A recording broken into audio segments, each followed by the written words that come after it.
யாழ்ப்பாணம் பருத்தித்துறை துறைமுகத்தை அண்மித்து கொட்டடி வரையிலான சுமார் 100 மீட்டர் பகுதிக்குள் கடநிலையின் தாக்கத்தால் இன்று காலை அதிகளவில் நுரை ஏற்பட்டிருந்தது. இது தொடர்பில் சமுத்திரவியல் ஆய்வாளர் கலாநிதி கே. அருளானந்தம் கருத்து தெரிவித்தார். பெருமழையை தொடர்ந்து கடல் கொந்தளிப்பாக இருக்கின்ற பொழுது சில சந்தர்ப்பங்களில் கடல் அலைகள் நுரையாதல் பொதுவாக நிகழக்கூடிய ஒரு நிகழ்வுதான். பெருமழையின் பொழுது நிலப்பகுதியிலிருந்து வழிந்தோடுகின்ற நீர் பெருமளவிலான சேதன பொருட்களை காவிச் செல்வதால் அவை கடல் நீரில் உக்கி பிரிகை அடைகின்ற பொழுது அவற்றிலிருந்து வெளியேற்றப்படுகின்ற ஊட்டச்சத்துக்கள் கடலில் வாழ்கின்ற தாவர நுண்ணுயிர்களுக்கு பல்கி பெருகுவதற்கு ஒரு காரணமாக அமைகிறது. இந்த வெண்ணுற நுரைகள் எந்தவிதமான பாதுகாப்பையும் விளைவிப்பதில்லை. எமக்கு நீண்டகால திட்டம் தேவைப்படுகிறது. குறிப்பாக எமது பிரதேச சபைகளிடம் நான் வேண்டுகோள் விடுக்கின்றேன். எந்த ஒரு சட்டவிரோதமான இடத்திலும் குடியேறுவதற்கு சந்தர்ப்பம் வழங்க வேண்டாம். அதற்கான சட்டங்களை நாம் வலுப்படுத்துவோம். இப்போதேனும் நாம் கடுமையான நிலையான தீர்மானங்களை எடுக்காவிட்டால் இதனை விடவும் பல உயிர்களையும் சொத்துக்களையும் இழக்க வேண்டிய அபாயத்திற்கு நாம் செல்வோம்.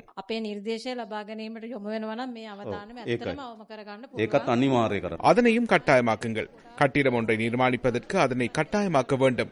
வசிப்பதற்கான சான்றிதழை பெற்றுக் கொள்வதற்கு அந்த அனுமதி இருக்க வேண்டும். வீடு நிர்மாணிக்கப்பட்டதன் பின்னரும் சான்றிதழ் பெறப்பட வேண்டும். அந்த சான்றிதழ் கிடைத்ததன் பின்னரே மின்சார சபை மின்சார இணைப்பை வழங்க வேண்டும். நிர்மாணிக்கப்பட்டதன் பின்னர் என்ன செய்ய வேண்டியுள்ளது?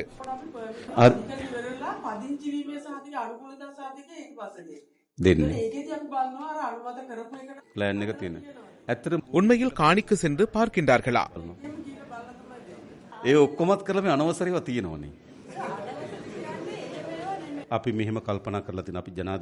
அப்படியெல்லாம் செய்தும் சட்டவிரோத கட்டடங்கள் இருக்கின்றனவே. நாம் ஜனாதிபதி செயலணி ஒன்றை உருவாக்குவோம். அந்த செயலணியில் பல பிரிவுகள் இருக்கும். தேவையான நிலையான தீர்வுகளை பெற்றுக் கொள்வதற்கான சட்ட ஏற்பாடுகள் குறித்து ஆராய்வதற்காகவும் ஒரு பிரிவு ஏற்படுத்தப்படும்.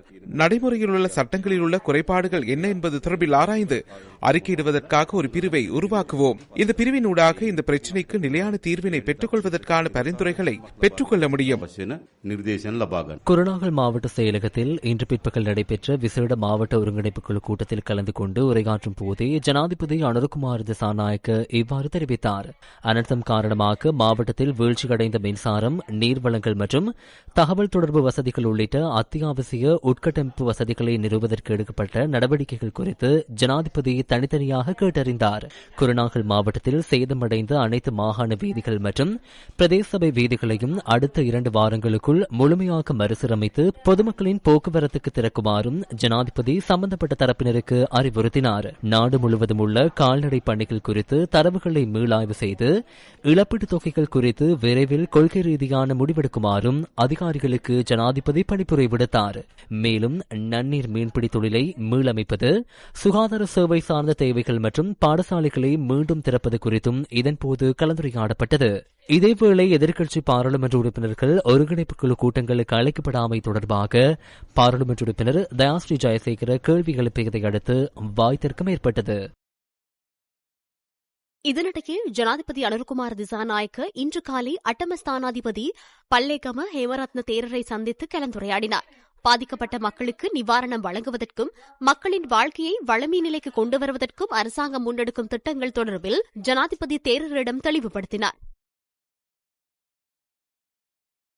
இன்று பிற்பகல் முதல் தொடர்ந்து பெய்து வரும் கனமழை காரணமாக காலி பத்தேகம வீதியின் ஹிரம்புவ பகுதி வெள்ளத்தில் மூழ்கியதாக எமது செய்தியாளர் குறிப்பிட்டார். இதனால் குறித்த வீதியினூடான வாகன போக்குவரத்துக்கு இடையூறு ஏற்பட்டுள்ளது.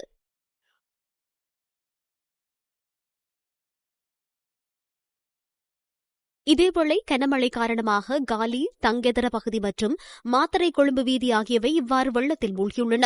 இதனால் குறித்த வீதியூடான போக்குவரத்திற்கு இடையூறு ஏற்பட்டது.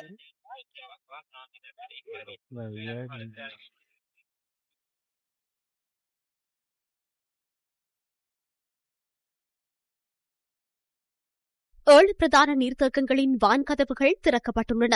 நாச்சதுவ நீர்த்தேக்கத்தின் அனைத்து வான்கதவுகளும் திறக்கப்பட்டுள்ளன. இதன் மூலம் மல்வத்து ஓயாவில் நீர் விடுவிக்கப்படுகின்றது. ராஜாங்கனை நீர்த்தேக்கத்தின் 6 வான்கதவுகள் தொடர்ந்தும் திறக்கப்பட்டுள்ளன. அதிலிருந்து வெளியேறும் நீர் கலா ஓயாவை சேர்க்கின்றது. இதேவேளை சேனாநாயக்க சமுத்திரத்திலிருந்து நீர் வெளியேற்றப்பட்டதால் கல்லோயாவில் நீர்மட்டம் தற்போது அதிகரித்துள்ளது. இதனால் அதனை அண்டியுள்ள கரும்பு செய்கை நிலங்களில் மண் அரிப்பு ஏற்பட்டுள்ளது. கடந்த வருடம் ஏற்பட்ட வெள்ளப்பெருக்கு காரணமாக கல்லோயாவில் தேங்கியிருந்த மணல் அகற்றப்படாததால் தங்கள் பயிர் நிலங்கள் அழிவடைந்து வருவதாக விவசாயிகள் கூறுகின்றனர். கண்டி மாவட்டத்தின் பாத்ததும்பர, பாத்தஹேவாஹெட்ட, ஹரிஸ்பத்து, தொலுவ, தும்பனே, பூஜாபிட்டிய, உடுனுவர, கங்கவாட்ட கோரல, அக்குரன, மினிப்பே, உடபலாத்த, ஹதரலியாத்த, குண்டசாலை, பன்வில, மெததும்பர, உடுதும்பர, தெல்தோட்ட, பஸ்பாகே கோரலை, யட்டினுவர, கங்கைஹல கோரல ஆகிய பிரதேச செயலக பிரிவுகளுக்கு மண் சரிவு சிவப்பு எச்சரிக்கை விடுக்கப்பட்டுள்ளது. கேகாலை மாவட்டத்தின் புலத்கொஹொபிட்டிய, மாவனல்ல, அரநாயக்கு, கலிகமுவ, வரக்காப்புல, கேகாலை, யட்டியாந்தோட்ட மற்றும் ரமுக்கன் ஆகிய பிரதேச செயலக பிரிவுகளைச் சேர்ந்த மக்களும் மண் சரிவு அபாயமிக்க பகுதிகளிலிருந்து வெளியேறுமாறு அறிவுறுத்தப்பட்டுள்ளது. குருநாகல் மாவட்டத்தின் ரிதிகம, அலௌவ, மாவத்தகம, மல்லவப்பிட்டிய, புல்கஹவல் ஆகிய பிரதேச செயலாளர் பிரிவுகளில் வசிப்பவர்களும் பாதுகாப்பான இடங்களுக்கு வெளியேறுமாறு எச்சரிக்கை விடுக்கப்பட்டுள்ளது.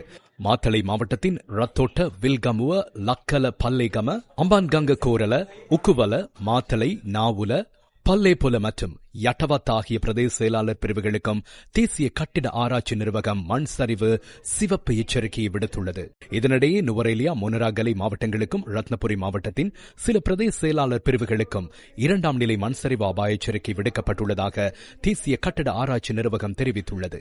காலி, கம்பஹா, மொனராகலை மற்றும் ரத்னபுரி மாவட்டங்களின் சில பிரதேச செயலாளர் பிரிவுகளுக்கும் மண் சரிவு அபாய எச்சரிக்கை விடுக்கப்பட்டுள்ளது. தேசிய கட்டிட ஆராய்ச்சி நிறுவனம் இன்று மாலை விடுத்துள்ள இந்த எச்சரிக்கை அடுத்த 24 மணித்தியாலங்களுக்கு நடைமுறையில் இருக்கும் எனவும் அறிவிக்கப்பட்டுள்ளது.